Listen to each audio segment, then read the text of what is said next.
it's fine to visualize something and to repeat a mantra or an affirmation, but there are steps that you need to do about your energy and about, making the phone call or, buying the lottery ticket, those kind of things. There is no point in you repeating something if you then have what I call the mosquito of doubt. Debz is a stressologist. She will stretch your mindset to think bigger than you've ever thought before, with follow-through techniques that are realistic and achievable to blow any fear out of your mind. Moira is a mindset cultivator. She will help you align your personal trinity of self-trust, inner awareness, and self-confidence so that you discover and share your unique gifts and purpose. Together, their goal with these conversations is to share how our inclinations do not always work in our best interest and to provide the knowledge to leverage the gifts that already exist within each one of us. Their desire is to help you learn how to access the habits and behaviors that will lead to positive change and your best quality of life. Welcome to your deliciously motivated mindset. Hello there. Hello, dear listeners. Hello, dear Deb. How you doing? Hi, Moira. Hi, listeners. Here we are with another amazing, I'm just going to come right out and tell you, it's going to be an amazing conversation today. Our deliciously motivating conversation. Really like just riffing about different ideas, and we hope you enjoy our conversations as much as we do. Yes, and I'm going to say it, today's a goodie, because as we went, what are we talking about today? I went, oh, this is perfect for me right here, right now. Of course it is. Yeah, it's like, this is perfect. But of course. Exactly, but of course. So that's a nice segue into what we like to do to start our conversations off, is to give ourselves a number on a scale of 0 to 10 to see where our energy is, and then we check in at the end of the conversation too to see, did they change? So 10 being really like, oh my God, I'm so stuck and I don't know what to do, and where's the answers, and I'm lost and I'm stuck in the corner, and 0 is completely at one with the universe, totally zenned out at peace. So Deb, 4.5. 4.5. I would say a 5, but I'm refusing to say 5, so 4.5. 4.5 is? I'm going to say 4.5 because I have a lot of things milling around in my head. And as I talked to Moira before we started recording, I now have a lot of things on my to-do list. Thank you, Moira. So I'm going to say 4.5. Okay, so I have a smaller amount of things went onto my list, but I already had a really big list even before I came on here. Whatever. I'm going to put myself at a 3. I'm feeling a little bit tired today. But there's a really good energy around me too. And I had to just chuckle to myself there, because often we'll say to our listeners that prior to pressing record, we've talked for like 90 minutes and we've sorted out the world and we're feeling completely blissed out, and like, oh, I guess we didn't do that. Although we did talk for 90 minutes and sorted out a lot of stuff. One of them being creating this massive to-do list for Deb. You know, I would have said, just when you were saying that, I was possibly, I don't think I was very far from a 4.5. Probably a 5, maybe a 5.5. I don't think I was very far from that, because there was a lot milling around in my head and you just unpacked it. Yeah. Definitely figured it out. Yeah. Yeah, we haven't solved the universe today. We just I know, what's up with that? Well, maybe this is how come it is so important for us to have this conversation, because the topic that we want to talk about is affirmations and visualizations. So we're saying, affirmations and visualizations, do they work? Oh, okay, this is perfect for me. So if you don't shift me from a 4.5, Moira, then the poles have gone off then. The poles have gone off. Yeah, there'll be a big tilt happening. All I'm visualizing is all the boxes that need unpacking and the things that need doing, and the list has got bigger, and But isn't that a beautiful blessing that you get to do all that and that you get the joy of unpacking? And I get to design it the way I want, how I want, and then I get to change it and do it all over again. Exactly. So before we go into more of that, how would you define an affirmation? Something that you repeat over and over. And I'm actually going to say positive and negative. Okay. Because we do repeat things over and over, a story, an emotional charge. That person did that to me. And it's sort of like an affirmation, although I would say it's definitely not, but it's something that you repeat over and over again. Right. So an affirmation, if we look at it with my quotation fingers in the air, is something uplifting, that's certain, that sits in the present. One of the ones I used to say was, I'm a money magnet, money sticks to me. And I would say that constantly throughout the day. And whenever I would hand over money to something, I was going to say cash, but now I don't actually hand cash over because I never have cash in my wallet. It's more my card, EFTPOS card, I say that. So that's an affirmation to confirm back in my mind. So it's the story that we tell, but it's a short, brief statement. Yeah, sharp and to the point, impactful, positive. It is positive. I thought it was interesting that you said positive or negative, because that's the truth. The narrative that goes on for us in our minds is negative or positive. Whereas an affirmation to me is affirmative, meaning yes, meaning uplifting.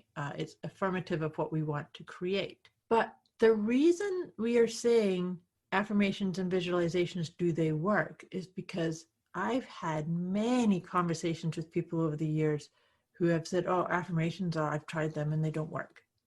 Yes. And I would then go, do you believe it? Exactly. That's where I was going to go with that. Because what I say is, there is no point in you repeating something if you then have what I call the mosquito of doubt. Oh, I like that mosquito of doubt. Yeah. The mosquito of doubt can be really irritating, but it can also say, so if you say, so your affirmation was, I'm a money magnet, right? Money sticks to me. But if you had a mosquito of doubt that says, don't be silly, money doesn't stick to you, or money just goes out faster than you can bring it in, right there, you have just derailed the use of that affirmation. Absolutely. And we don't even know that we do it that quickly. That's right. But I do know, and I'm going to label The Secret. I do know when The Secret came out, and it had some amazing points in it, but it also had some not so amazing points. I agree. Like, if you see and believe you're going to go to the mailbox and get a check for $1 million, and you see and believe it every day, it's going to happen. Yeah. I instantly go, that's a crock of shite. Because what actions, it's the people who say they're going to win lotto, but they don't buy a lotto ticket. Right.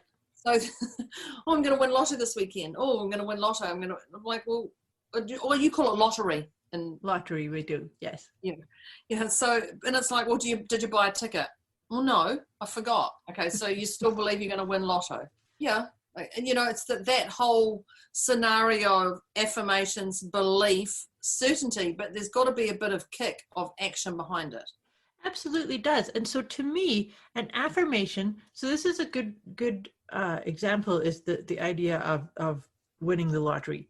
So I love that one. if you're going to make an affirmation of I'm going to win the lottery, number one, you do need to buy the lottery ticket, but then you let go and trust. I think that both affirmations and visualizations open us up to our own unconscious power. The mosquito of doubt only exists in our conscious mind. It's not coming from our subconscious, because our subconscious is all powerful, all knowing, and all commanding. And that's the key piece about The Secret. To be honest with you, I agree with you with what you said about the movie, but if you read the book, I like the book way better than the movie, because the book actually does go more into what you're just trying to say about it's fine to visualize something and to repeat a mantra or an affirmation, but there are steps that you need to do about your energy and about, making the phone call or buying the lottery ticket, those kind of things. Here's the other part about it that I just realized though. When we ask, actually, we need to be commanding. We command something to happen. We only need to do it once. Breathe that in. You only need to do it once.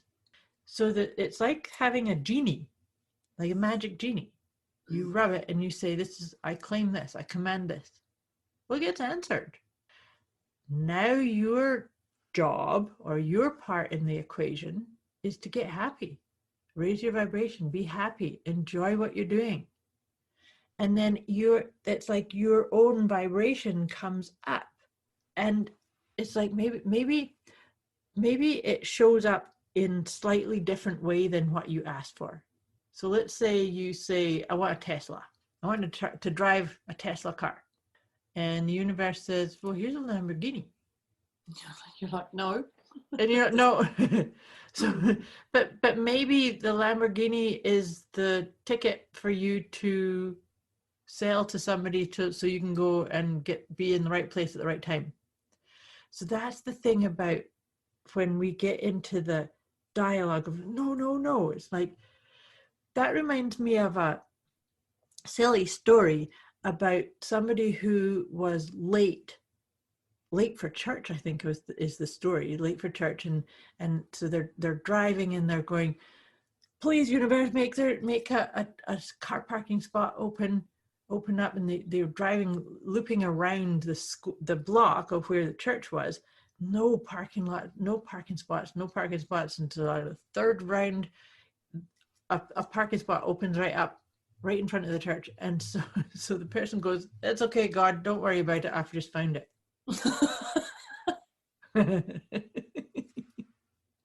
Instead of, thank you, universe, for providing what I just commanded. Yeah. Right. And so it's like, no, we're not in control. We are part of this whole, and we get to say yes to that. But then it's a really important part to just acknowledge. I think it's I have a parking fairy. I love my parking fairy. But it's the certainty. And when you were saying these things, I just kept in my mind, kept going, it's certainty. Absolutely. I know this is going to happen, and I don't doubt it. But yes. It's not a cockiness certainty. It's like, I know it's going to happen. Right. And I have to laugh because my partner didn't believe in the parking fairy. And I'm like, oh, we have a parking fairy. I was like, what do you mean? Oh, no, I'll get a park right outside, like literally right outside. And without even thinking about it, it just happens. I go, I'm going to the shop.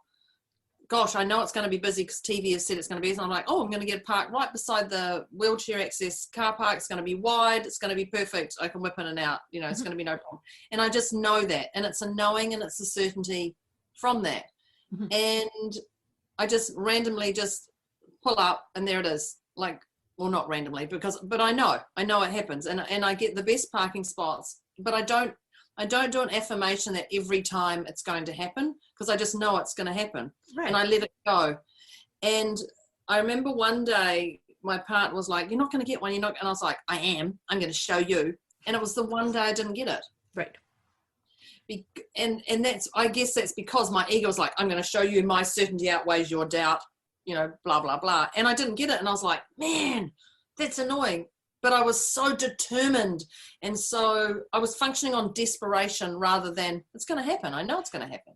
And that's such a beautiful illustration of what we were talking about, because what you just did is you derailed your trust, right? Mm-hmm. You're saying certainty. Certainty to me is also, this is what I'm talking about trust. If I am really sure about something, I trust that I don't have to think about it again. It's just going to show up and take place that way. And the whole shoulders are like, what's happening? Like, why would you even think differently? Because it's like, like, and I become more perplexed. Like, why would you even think that it's not going to happen? Like, it's going to happen. Exactly. But the example that you just gave was, and it's interesting that your partner did that. So that's, to me, I'm wondering if there was a little place in you somewhere that had a wee bit of mosquito of doubt. But then she ignited it by saying, it's not going to happen. Not going to happen. Well, we do compete. a competitive streak in us. There you go. And so to your And point, that's where it was, to your point, then it's like, I'll show you. And the shoulders came. Hands on your hips. Well, you can't put your hands on your hips because you're driving. But at that point, if I was really in my heart, I would have seen that and humbled myself. Yeah, so But you would have recognized, Yeah. there's a challenge. I don't need to rise to it, because it's like, but of course I'm getting it. Don't be silly. Yeah, but I get more perplexed when people say, "Oh, I hope I can get a park somewhere," and my whole face. I mean, I don't have a filter face at the best of times. But my filter face is more like, what do you, and I'm thinking, what do you mean you're not going to get a park? Oh, we'll have to park so far away from the door, and then there'll be no trolleys, and I'm like, oh, I don't even think about it. It's a knowing, it's a trust, it's a belief, it's a certainty. It's to say, but of course everything's fine. Everything's taking place in their exact right order at the right time. But you just said something kind of interesting that sparked something for me. You just said about hope. When people say, "Oh, I hope it works out. I hope it goes this way." God. But when you said hope, I thought I wouldn't have said that. That's an emotionally charged word from me, hope. You just said it when you were talking about how other people might say, "Oh, I hope I get a parking spot." Yeah, I was thinking it's me saying, hope. Hope. No. It's an interesting characteristic word. But it's also saying the other side is not there. Right? And it's it's negating the power that we have, isn't it? You spend more time hoping it to happen, wishing it to happen. Please, please, please happen. Desperation. Exactly. Yeah. As opposed to, it's happened. I just got to go show up. That's all I have to do. I just have to go and pull into that parking spot. I don't know what you're talking about. Yeah. I don't know what you're talking about. It's interesting what you said about the affirmations. You just say it once, and I know, like, there's things I say and do, and it's done. But the affirmation, and every time I used to pay cash, I would say, "I'm a money magnet. Money sticks to me. I'm a money magnet." So I guess that's that mosquito of doubt sitting in there, reminding myself. I have to keep saying it to make it true. I'm just wondering how I could track my money situation from when I used to say it all the flipping time to now. But it is that mosquito of doubt you were talking about. It is that whole, I'm just going to have to keep reminding myself. Yeah. As I pay out more money, as I pay out more money, as I hate paying money to things. Yeah. So an affirmation that I actually really like, and I don't repeat it very much, but it'll come up if I'm feeling just questioning or wondering. And the affirmation is, I believe that anything's possible and miracles are happening now. Well, that's nice. That's really sweet. That's really like, and that, I was just going to say, and that's the type of thing you would say, and then you'd look up and you'd see a butterfly. Yeah, exactly. Or a bird or something. That's when you say that. Yeah. That's so different to I'm a money magnet, money sticks to me. That's that whole mess we were talking about. Exactly. Just what I was going to say. It absolutely is. Yeah, it's a real beautiful, saying. And then you would just look up and you'd see a butterfly or a bird. Or a bird or flowers, or you might even smell something, you might waft of beautiful flower smell or something like that. I believe that anything's possible and miracles are happening now. Yeah, it's really lovely. I know, I like it. And even the way you say it with soft certainty. Yes, that's a nice way of doing it. Yes, you're right. So here's the key piece in any kind of affirmation or statement, is that it does need to be believable to you, right? So I have talked to people who don't believe that anything's possible. Oh, So therefore, listen to that's me. just Oh. really not. Yes. See, that's why you and I do these two conversations together, because I can't wrap my head around that either. Yeah, okay. But Bill's face come out her mouth then, everybody. but then the other times I've shared this affirmation with people for years. There's been times where people will say, well, miracles don't happen to me. It's like, well, does that mean they're not happening? Because when we can get into the energy of accepting, yes, they're happening. You may not see them or be having them happen to you right now, but when we can acknowledge that they're there, that brings them closer to you. A quick wee message before we get back to this episode. You can get access to a special gift Moira and Debz have put together for you. Go to deliciouslymotivatedmindset.com/gift. When you sign up, you'll receive instant access to an inner peace kit and the 30 Days of Wisdom program, both of which is intended to help you feel deliciously motivated right away. Go to deliciouslymotivatedmindset.com/gift. I think and I go into my masculine brain here when you talk about that, and I go, what do they label a miracle? Because right now, they are alive. Right. Right now, the sun may be shining, or it may be dark outside, or it may be raining, and they're safe in talking to you. Yeah. Like, so what do they label that miracle? Because that's clearly a miracle. And there was some kind of confirmation on your phone that there was a miracle. Yeah. Just bang. Like there's confirmation.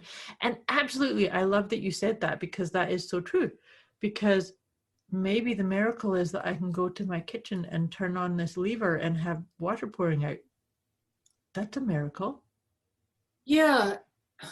And that, I think that's it. You know, it's the expectations of what we label, what you label is different to what I label, to what each listener labels differently. Yeah, absolutely. And so, yeah, when they say miracles, what are they expecting? To be suddenly rich, to be suddenly slim, to suddenly have the most perfect relationship? Well, there's another bing, ping, ping, ping. There's confirmations coming all over the place now. Yeah, but that's exactly it. It is that miracle. What is that miracle that they see? Mm-hmm. And it's like the miracle of this life, the miracle of being able to talk to people. People listen to our podcast all over the world. That's a miracle. Awesome. That's a miracle. It's a miracle.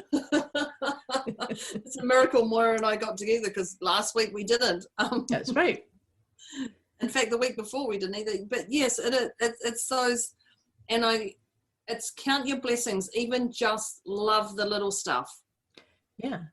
Love and even this morning I came into the office and the sun was glaring in my eyes and I couldn't see it. And as much as I didn't want to pull the curtain down, the blind down to stop me, I managed to pull it down enough to cover my face, but my whole body was engulfed in warm, beautiful weather. And yesterday it rained. Right. So that's part of a miracle. Good, because I've got sheets to wash and towels to do today. But that's part of the miracle. It's those little things. Mm-hmm. Absolutely. But the little, it's like, we don't need to label them as little and big. They all just are items, aren't they? No, and I guess for me, labeling them little is what most people see as little. When I say to people, what are you grateful for today? Mm-hmm. Grateful you had the opportunity to talk to somebody. Grateful you could go outside for a walk or not. Grateful that you can wear comfy clothes at home or whatever, and whatever. What are you grateful for? You're grateful that your dog's barking because it's still alive. That's a harsh one, Deborah. Because yesterday the dogs were annoying me lots. So going past. There's something in here from what you're saying. Is there's two pieces in here that I think that is really an important part. When we talk about gratitude, we're looking at something after the fact. So you're appreciating your dog's because yesterday maybe you didn't. Well, that's when they've peeved me off. Right. So when they peeve me off and I'm looking how am I going to do something to them, and then I go, grateful. What am I grateful for? Right. I'm grateful Right. they got me off my desk. But what I was going to share with you and our listeners is, even before stepping into what am I grateful for, I appreciate every moment that I'm in. And that then allows, at the end of the day, look at all these amazing moments that I can now have gratitude, but it's because I appreciated sitting outside for my lunch and listening to this bird singing. I appreciated being able to start my day a wee bit slower. So the appreciation is immersing yourself in the juiciness of it. What's that? That's sitting in the present. Exactly. Whereas gratitude is more like reviewing. And so sometimes if you're in a bad mood or you're ticked off with your dogs,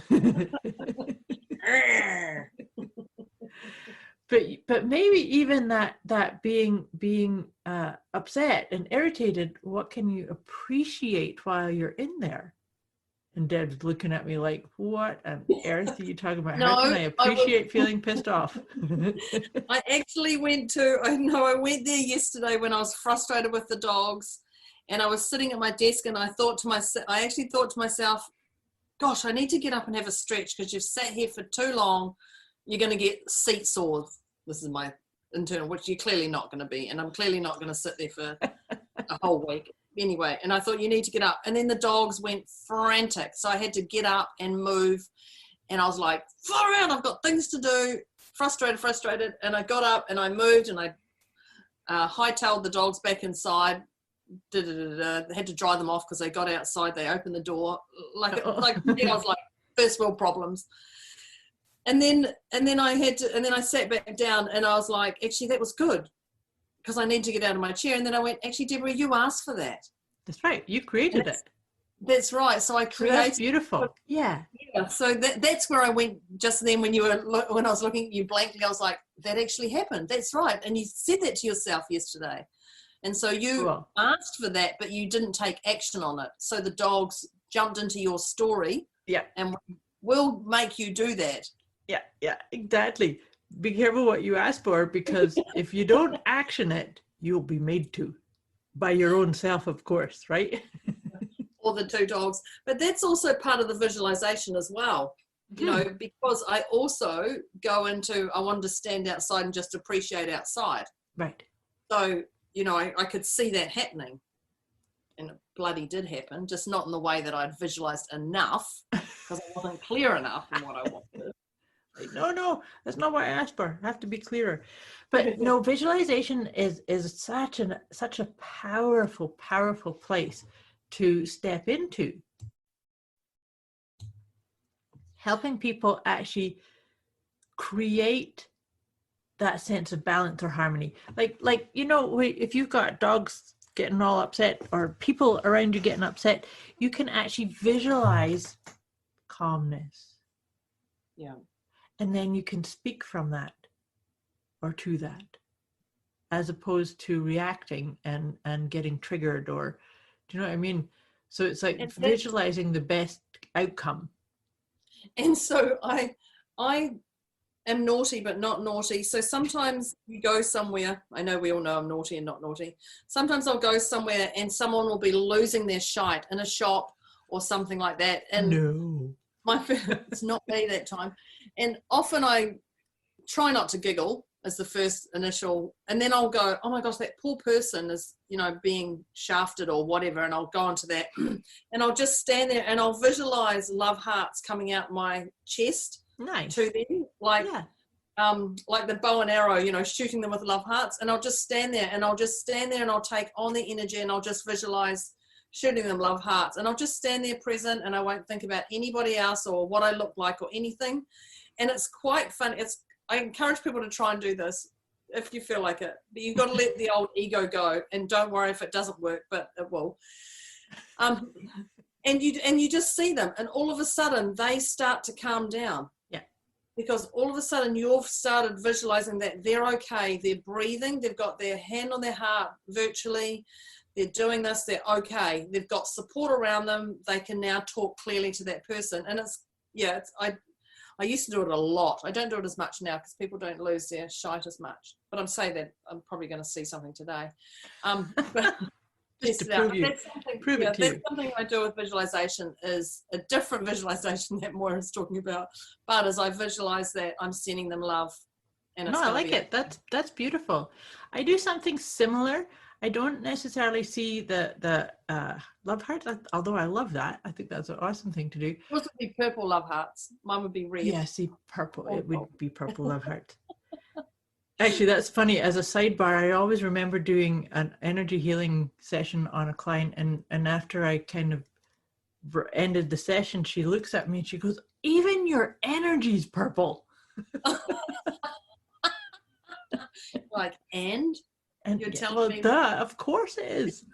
Yeah. But no, what I will do in an environment where maybe people are getting triggered, or as Deb says, losing their shite, I'll just start deep breathing. And it's like my intention is that I am joining in the energy around me and breathing in harmony, with the intent that energy is going to calm, envelop the whole situation in a situation of calm. And it's actually quite interesting, because when you do that, you'll actually start seeing people pause. They might be having a tirade coming out their mouth, and something will happen and they'll stop. Yeah. And then they'll take a deep breath, and then the whole energy changes. It's actually kind of magic. That's how powerful we all are. I'm just going to say, so listeners, visualize the hearts and deep breathe. Exactly. There's your homework. There's your homework. Yeah. Homework. I'll add it to my list. Yeah. Poor Deb. I'm going to try the breathing, but if I hyperventilate, you're in trouble. That's actually a great one. It's another little great tool. I think it's awesome, and I'm going to integrate both of our things next time I need to. I mean, I laugh and joke about it, but I'm definitely going to try it. Yeah. But I'm actually not going to try it. I'm going to do it. I'm not going to try it. I'm going to do it, and I have certainty that it'll work. Believe. Absolutely.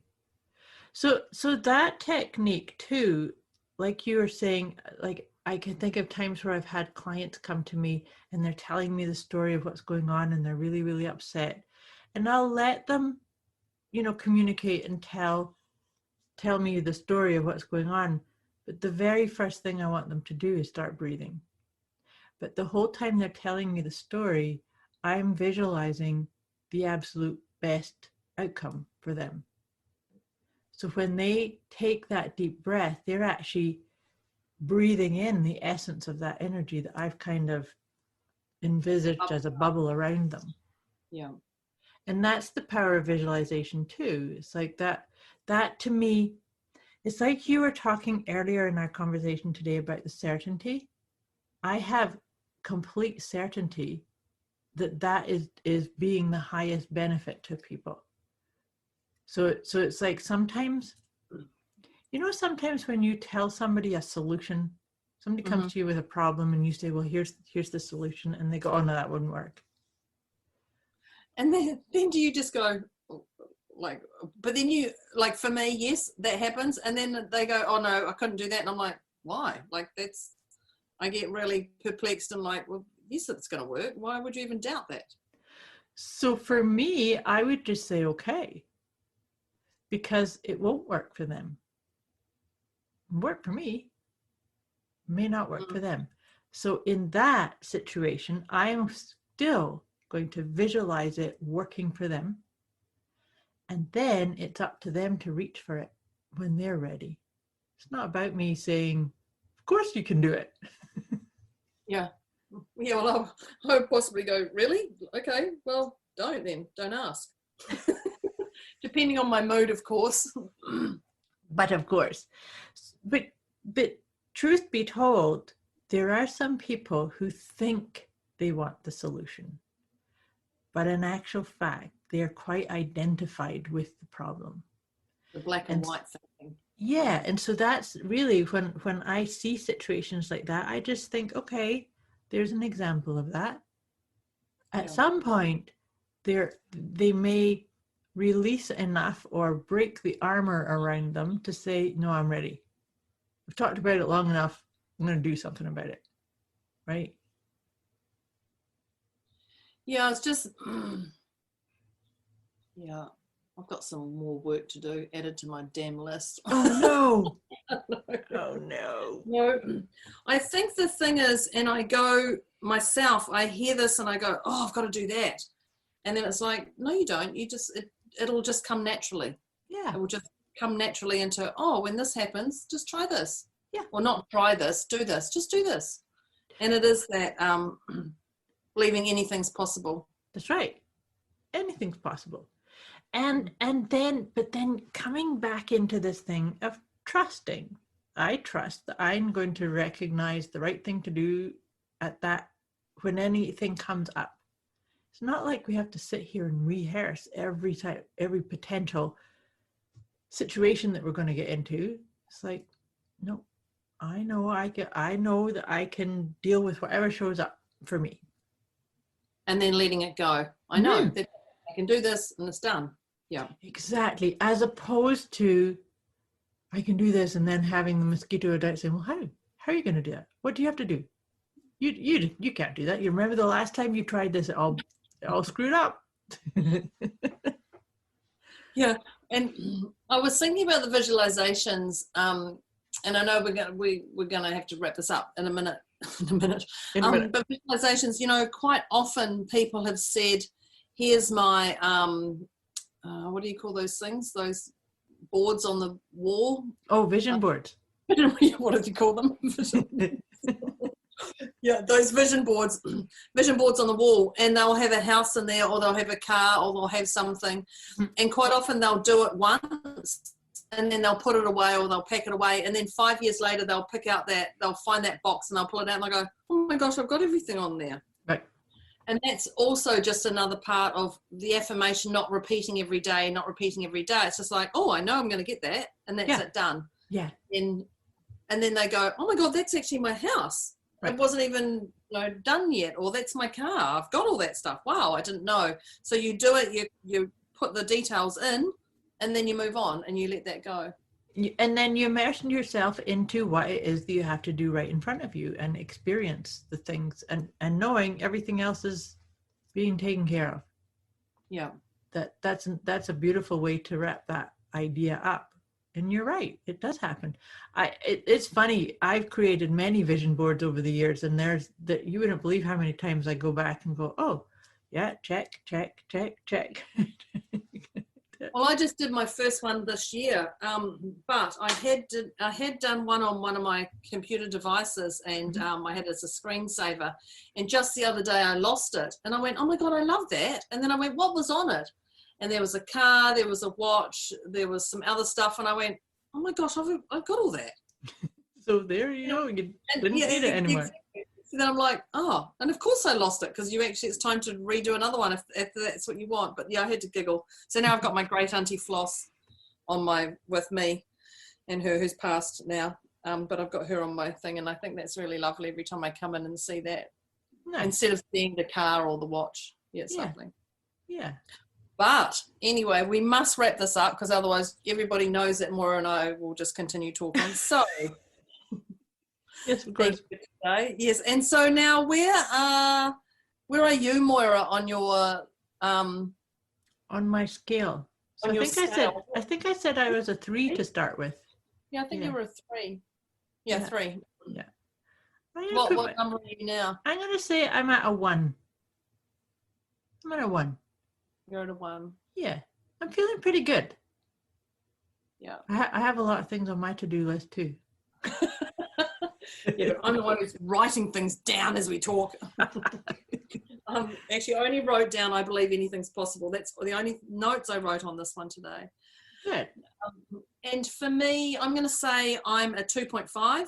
Nice. Because I've definitely shifted, but there's still more to do. I'm going to say 2.5, and I'm going to just take things and be a little bit easy on myself. Good. I'm going to say easy. Just be real on yourself and be realistic. Yep. Realistic and loving and accepting. Yes. Yes. That I've got boxes. You've got boxes. All is That well. each box is like a gift that I can unwrap, and it's like Christmas. Yes. And then go, why did I pack that with that? That's the one. Damn. So listeners, let us know where you were to where you are now. And I trust that you've gained up the list of things. If you haven't, please unfriend us and don't talk to us again. No. If you have gone down towards the 10 since this one here, reach out immediately. Yeah. Right away. Absolutely. Immediately, because we're in 2 different time zones, so we will cover this 24/7. So let us know. But thank you. This was a perfect one for today. It always is perfect, no matter what's going on in our lives. I completely agree. So, thank you, listeners, and thank you, Moira. And we will see you next week, everybody. Yeah, thank you. Thanks for listening. Bye, everybody. Bye.